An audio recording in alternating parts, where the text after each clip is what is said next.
É importante que haja um entendimento nosso que riqueza não é para qualquer um, tá bom? Riqueza não é para qualquer um. A riqueza, o que é riqueza? A palavra riqueza vem de um contexto não de juntar, não de acumular. Riqueza não tem a ver com acúmulo, nem com juntar, nem com poupar. A riqueza tem a ver com a possibilidade de ter coisas raras, riqueza e raridade. Entenda, a raridade tem a ver com riqueza e a riqueza fala de raridade. Coisas raras. O que é uma coisa rara? É uma coisa que nem todos têm. Um dia a água será rara, porque nem todos terão. Então ela valerá mais do que ouro. Entendeu? Então riqueza não tem a ver com ter muito. Riqueza tem a ver com coisas raras. Então a riqueza não tem a ver com dinheiro. A riqueza tem a ver com aquilo que é raro. E a raridade não tem a ver com o material. A raridade tem a ver com mentalidade. E nós, já notou, eu falei outro dia num podcast com o Júlio aqui, que nós somos o povo que não celebra, nós somos o povo que lamenta. A gente vai para a igreja para lamentar. A gente vai para a igreja para sabe, de alguma forma, lamentar nossos problemas, lamentar nossas doenças, chorar diante do Senhor. A maioria de nós, quando vai para a igreja, vai para chorar. Sim ou não? A gente vai para chorar pitanga. Nós não vamos para adorar. Nós não vamos para receber uma palavra de vitória, uma palavra de transformação, uma palavra que mexa com a nossa... Eu vou ser sincero, pela quantidade de vezes que eu já preguei, Deus já me deu cada palavra na minha igreja, irmão. Quem acompanha, olha, com toda humildade, vou falar isso com humildade, tá bom? Mas se eu sou a minha ovelha, ou se eu sou membro da minha igreja, porque nem todo mundo que é membro é ovelha, e nem todo mundo que está na igreja é membro. Às vezes é só frequentador, mas vamos lá, esquece isso. Presta atenção.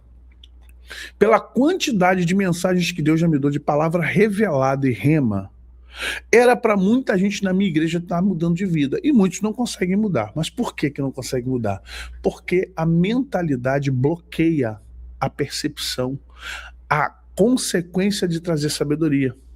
Porque Salomão, quando escreve, não só Salomão, os pregadores, os sábios, tanto em Provérbios como em Eclesiastes, fala o seguinte: clama a sabedoria.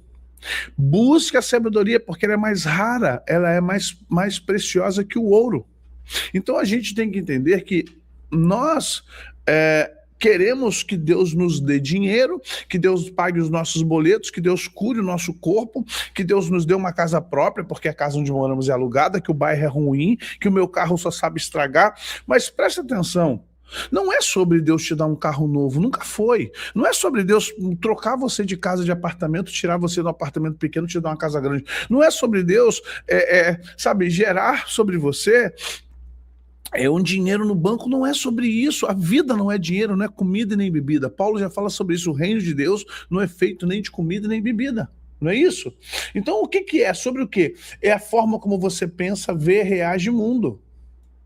E tudo que você é hoje, você escolheu ontem. São caminhos que eu e você tomamos, caminhos que nós escolhemos.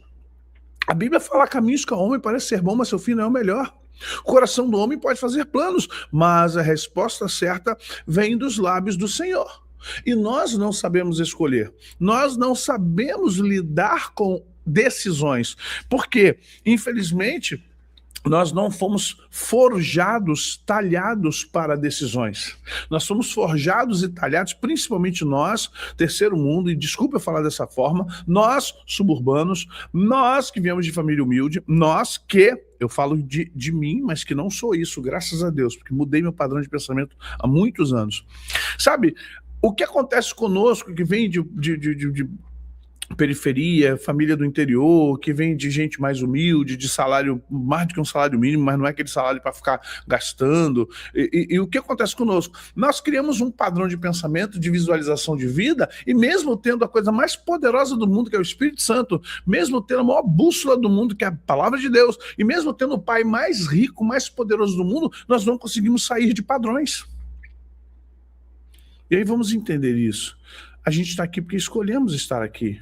Não, não escolhi não, pastor. Sim, você escolheu. Padrões de pensamentos e comportamentos. Você escolhe onde você quer estar. Qual lado você quer estar. No nosso padrão de pensamento e comportamento é o que gera se você tem grama verdinha ou se você tem a terra seca, árida, a escassez. A maioria dos crentes são escassos. A maioria dos crentes, a maioria é escassa. A maioria é escassa. Porque nós não compreendemos que a escassez não é pobreza. Preste atenção, há uma diferença entre pobreza e escassez. Pobreza gera escassez. Tá bom? Como eu falei que ser rico é uma coisa e ser próspero é outra, né? Ter dinheiro é uma coisa e prosperidade não fala de dinheiro, prosperidade fala de possibilidade. Então vamos entender uma coisa. Nós precisamos compreender que nós criamos padrões de pensamentos e comportamentos e precisamos nos afastar ou tentar de alguma forma exterminar com eles na nossa vida. Mas para isso você precisa identificar. Eu preciso identificar quais são esses padrões. Mas o que são esses padrões, pastor? Eu vou dizer para você. É a forma como você vê e valoriza as coisas. Existe uma coisa que fala valorização, que tem a ver com fator financeiro, valorização da precificação, é o que precifica, né? Onde você dá preço, essa caneta vale R$10, não, essa caneta vale 5, não, essa caneta não vale nenhum. Isso é valorização. Quando eu aumento, não, essa caneta vale 100, eu estou valorizando essa caneta, tá? Agora, existe a valoração.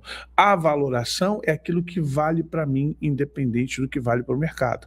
É aquilo que vale para mim, independente do que os outros acham ou que as pessoas acham que vale. Então eu digo assim, essa caneta vale 1 milhão. Vão debochar, vão rir da minha cara. Falar, você é louco, como é que a caneta Bic de plástico vai valer 1 milhão? É a minha valoração, não é a valorização de mercado, nem a sua valorização. Eu tenho um valor especial, particular, pecuniar, privado desta caneta. Então ela vale para mim 1 milhão. Entenda bem, isso é valoração. Antes de eu querer valorizar coisas, eu tenho que valorar os meus aspectos de vida. Quando eu estava saindo daqui agora e fui ao banheiro aqui debaixo do nosso estúdio, o galpão onde eu uso, são duas, literalmente funciona aqui, né, 2 empresas. E houve agora um reajuste de aluguel, e o aluguel subiu um pouco, tal, beleza. Mas ali eu fui ao banheiro, eu falei, gente, esse lugar é muito bom, ele tem vários banheiros, tem cozinha, tem um espaço grande, tem salas lá em cima, tem um estúdio aqui. É claro que eu fiz algumas melhorias, usei o meu valor, a valoração, e eu falei, poxa vida, não é barato, mas ele é um local muito bom, muito seguro, muito tranquilo para trabalhar. Eu tenho aqui tudo que eu preciso para poder produzir. Então eu preciso produzir mais ao invés de reclamar do valor do aluguel. Eu preciso utilizar esse lugar para melhorar a quantidade de possibilidades de receber valores para pagar o aluguel mais caro. Então é mudança. O que acontece? Quando uma pessoa não tem essa percepção, o que é que ela pensa?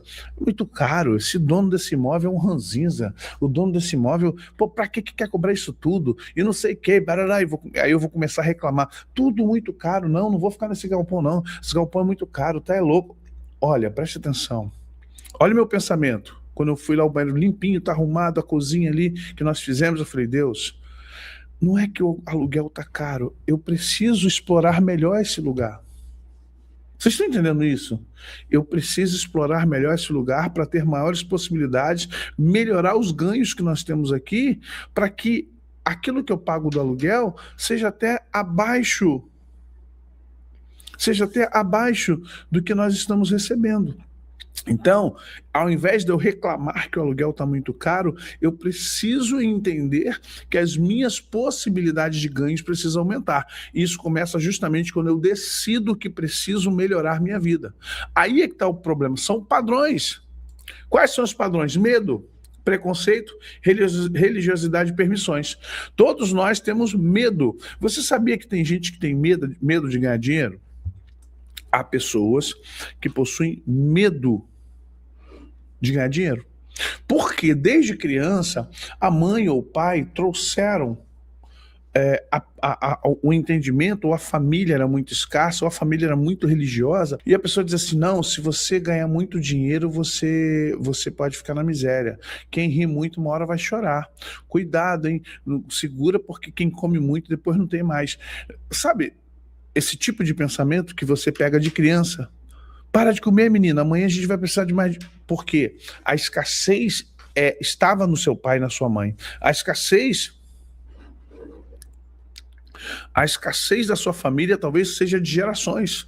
Aquela questão da igreja. Por que crente come pra caramba? Por que o crente, quando tem festa na igreja, ele dá mau testemunho? Por que o crente, quando vai numa festa, os garçons ficam apavorados? Por que crente, quando tem casamento, 15 anos, é aquela, né?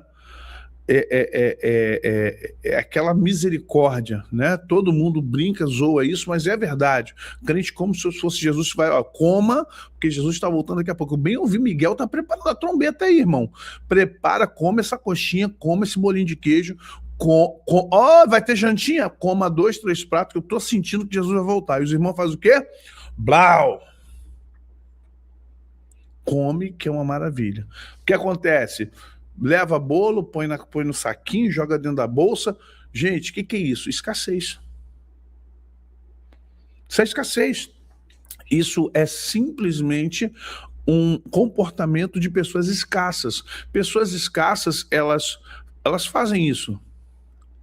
Elas comem como se... Porque elas entendem assim, eu não tenho essa comida todo dia. Eu não vou ter a possibilidade de comer esse docinho todo dia. Eu não vou ter a possibilidade de comer esse salgado todo dia. Eu não vou ter a possibilidade de comer esse bolo todo dia. Mas tem sim, tem sim. É porque isso é uma mentalidade escassa.